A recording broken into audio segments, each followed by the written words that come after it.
hunting dangerous game, and especially going out alone and hunting dangerous game with no backup, that makes me feel alive. I enjoy being alone, roaming around Africa.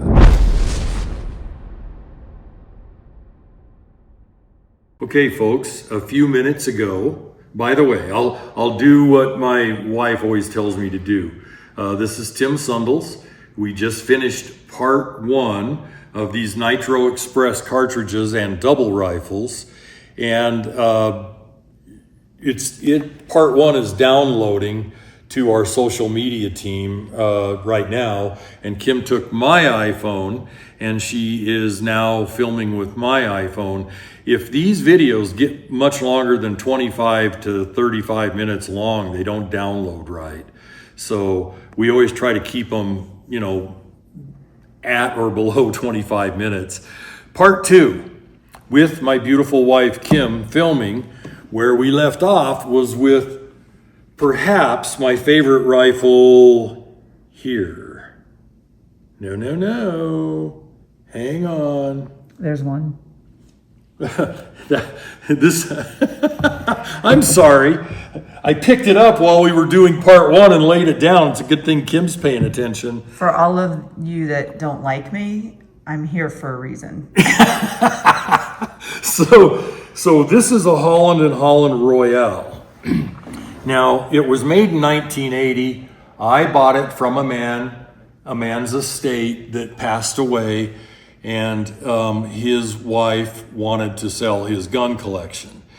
This was an ultra expensive rifle, being a Holland and Holland, unfired, in the case, with all the ivory handled screwdrivers and all the tools, the sterling silver oilers and all that stuff. It was unfired. Now, you know how I rag on people, gun makers when they turn out shit? Well, this is an expensive rifle, and I had to send it off to get it regulated. This thing would not regulate. I wouldn't even shoot animals with it past 10 yards. It was so out of regulation. And now it's a tack driver.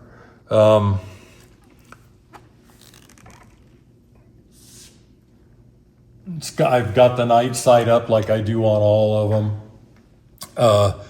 And you can see this one doesn't even have the little white line in the shallow V-notch.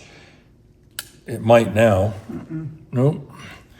And it's only got one flip up sight. And frankly, that's all you need. You don't even need that. You're never going to shoot these things past 100 yards unless you're a moron like me who likes doing that kind of thing.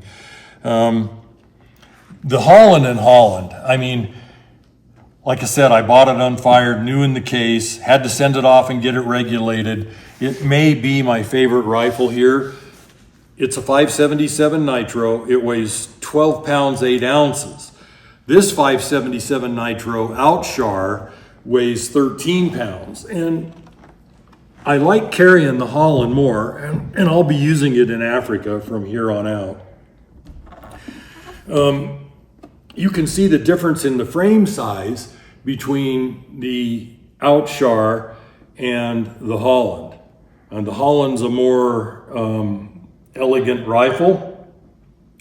The Outshar, they made their own frames and stuff. These are one of a kinds, and it's bigger and probably more strong than the Holland, but I don't know that.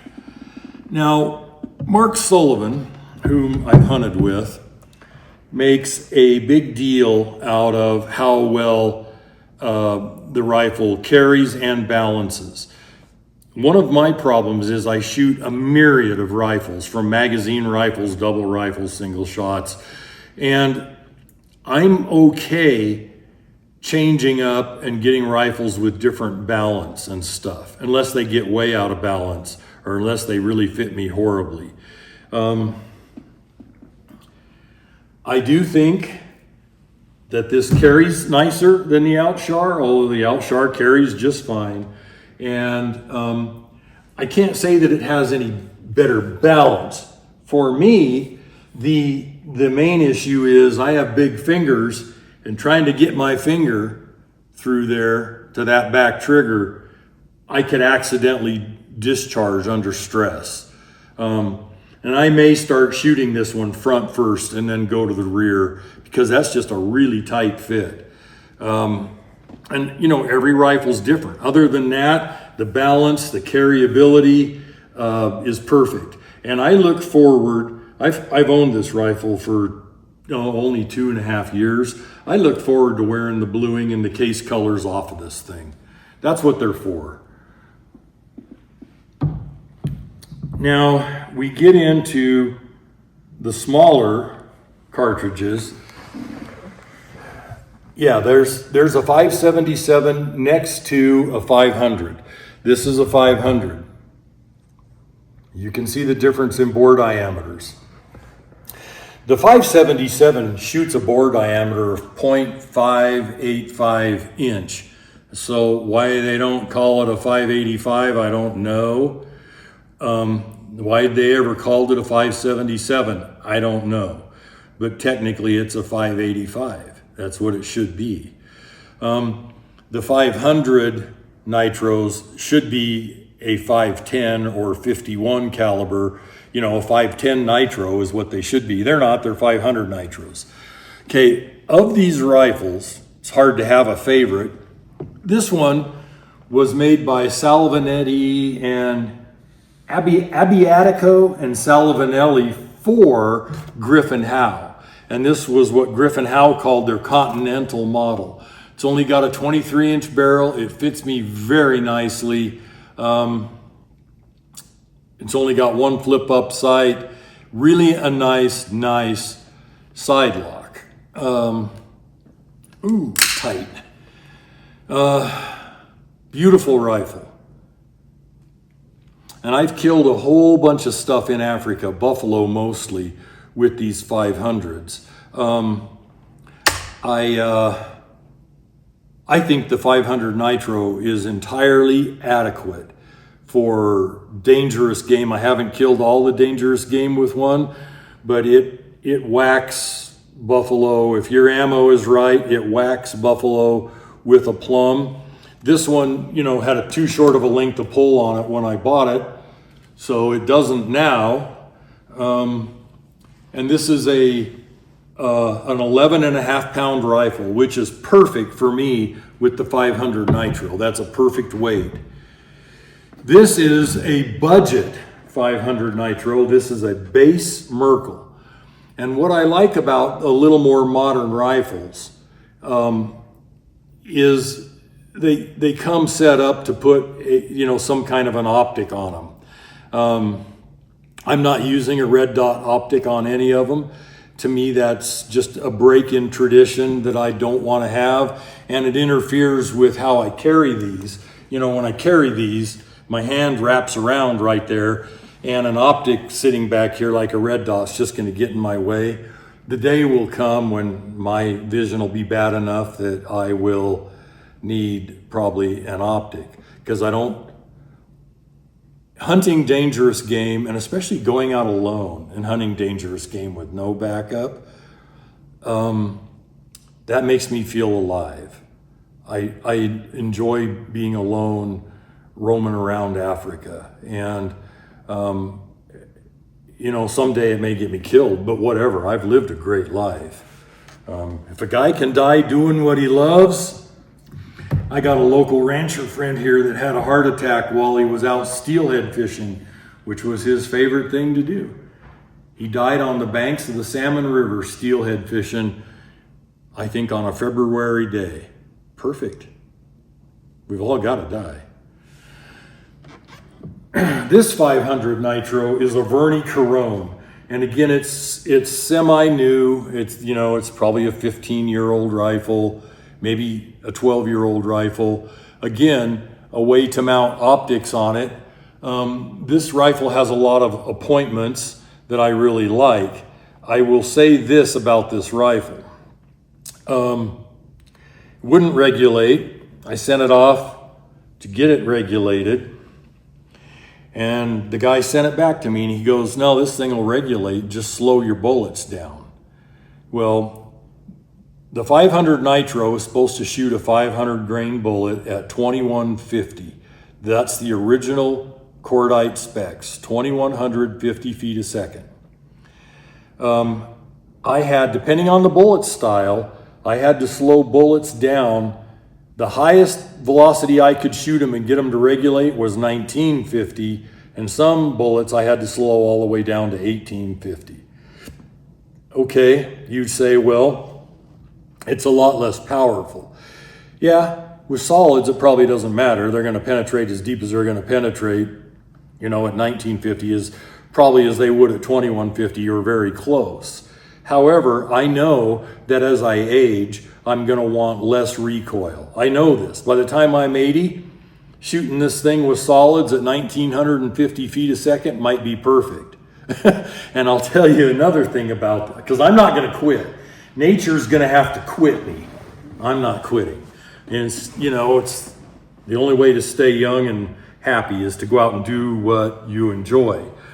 This is also a round body. And for carrying, this Verney-Carron carries better than any rifle here just because the frame is rounded and not squared off. I really, really like it. I'm a little ticked at Verney-Carron for not regulating their rifles properly. And they're probably just buying trash ammo, and they don't probably run it through a chronograph to know that they're regulating their guns with ammo doing 1900 feet a second instead of 2150.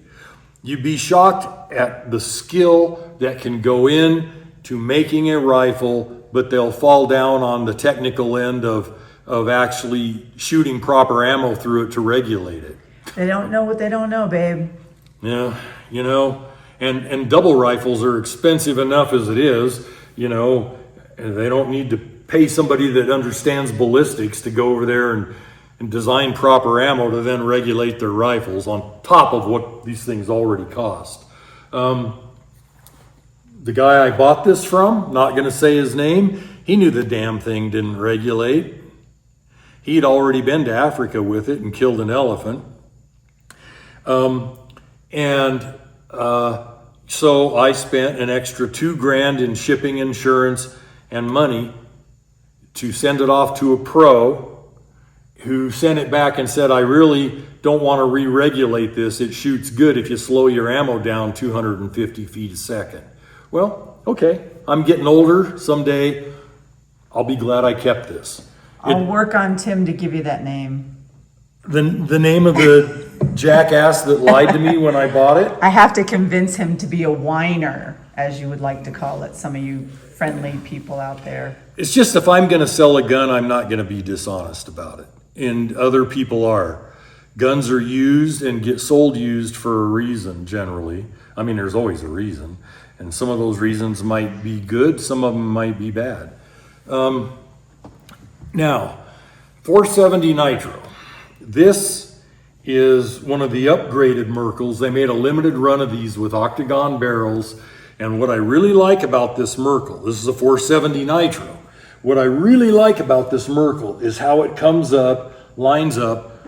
Each one of these guns lines up well, or I wouldn't own them. And, when you get into the 470 Nitro, I like a 10 pound, 10 and a half pound rifle. For the 500 Nitro, 11 to 11 and a half pounds. For the 577, 12 and a half to 13 pounds. And for the 600s, no lighter than 14 and a half.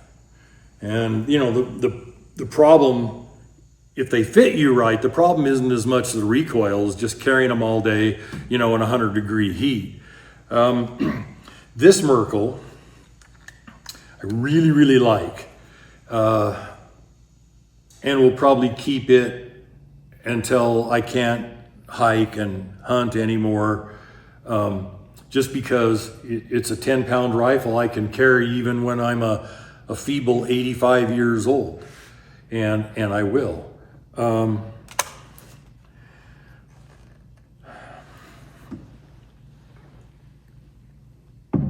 So folks, here's the lineup of double rifles that I take to Africa, that I actually kill dangerous game with, that I use to test velocities and design our factory loads with.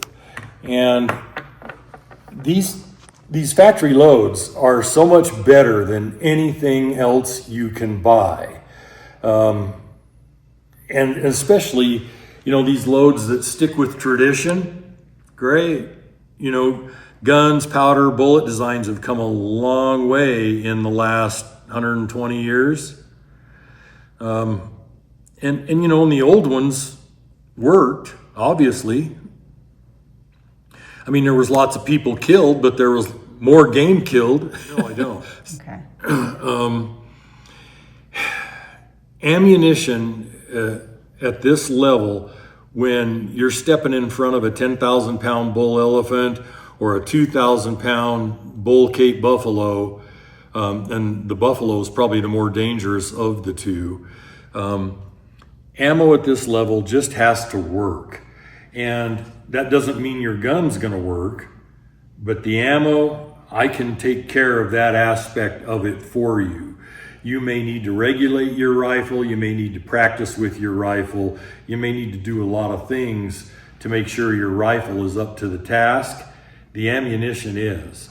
And I have a deep love and appreciation for these kinds of guns and the ability to save your life with 2 almost instantaneous shots without having to manipulate a bolt. Before I started hunting with double rifles and using double rifles, I liked magazine rifles better because I could have 4 shots. And Kim will attest to this. Kim and I got charged earlier this year in Africa. We got charged by a Cape buffalo, 100% unprovoked. We were just walking down a little 4-wheel drive road on our place there, and he came, and he came from behind us, came very fast. And there's of course, not a video of the actual shooting, but all the aftermath. We've got 2 or 3 videos on our YouTube channel of it. I had to spin and pull the trigger at well under 5 yards, and you know that, and line the sights up and everything in less than a second. And I had this Outshar 577 in my hands, and you know, it fits me well and balances well. By the way, doesn't balance worth crap with these super light, small, shorter 470 Nitro barrels on there. It's actually a major distraction. It doesn't balance at all. And I can handle rifles that don't balance, but it's way out of balance with the 470 Nitro barrels on it. But you know, she saw me dump it with 1 shot. I didn't need the second barrel. Even with a double rifle, I don't know if I could have gotten to the second trigger before the buffalo got to me. He was plowing downhill, which is their fastest charge. They don't charge as fast uphill.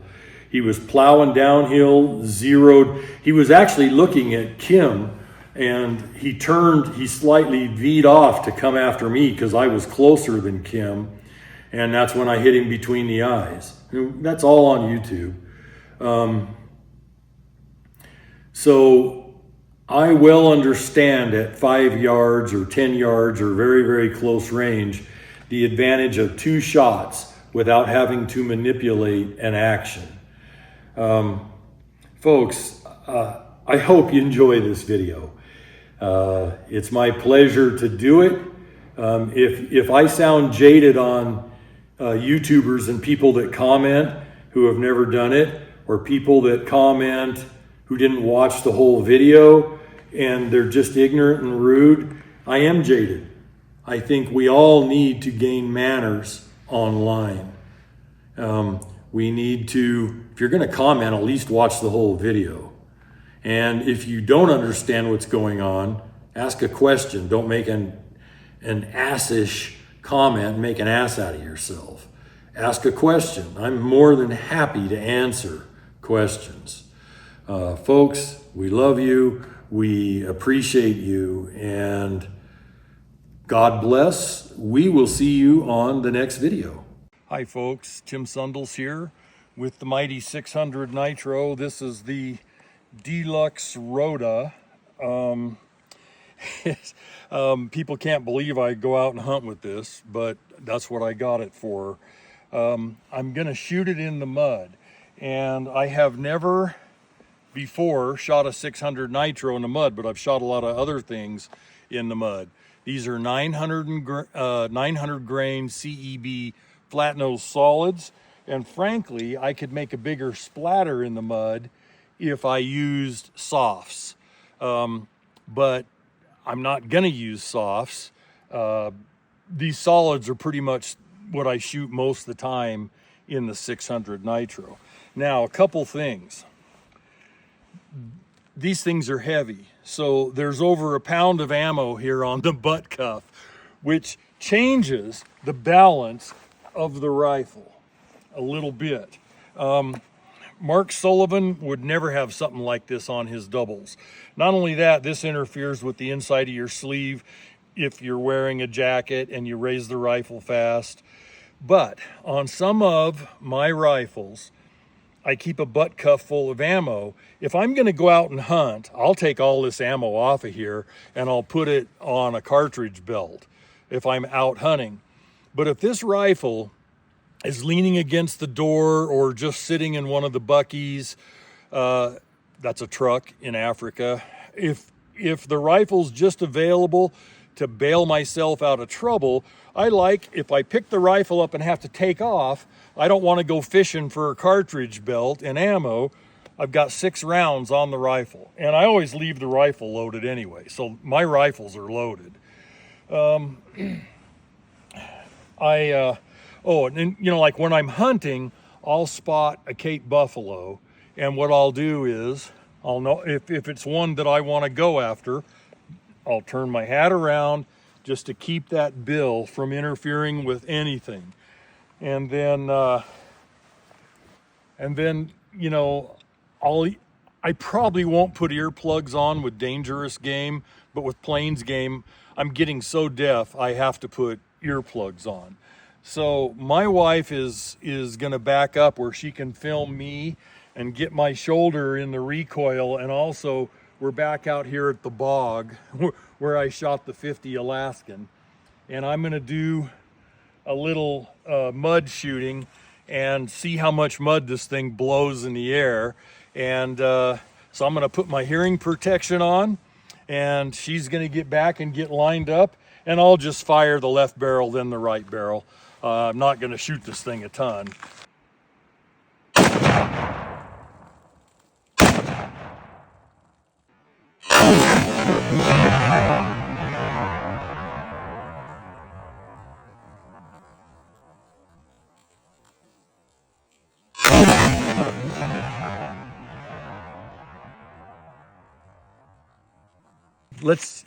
I'm gonna shoot that water right there. Back up over here, get my shoulder in the recoil, and I'll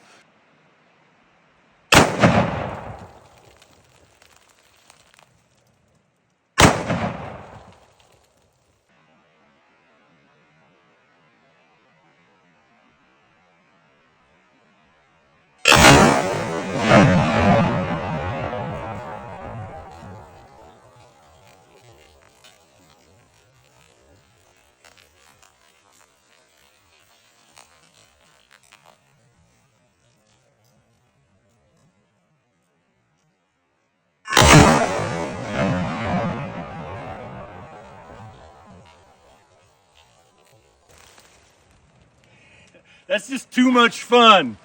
God bless.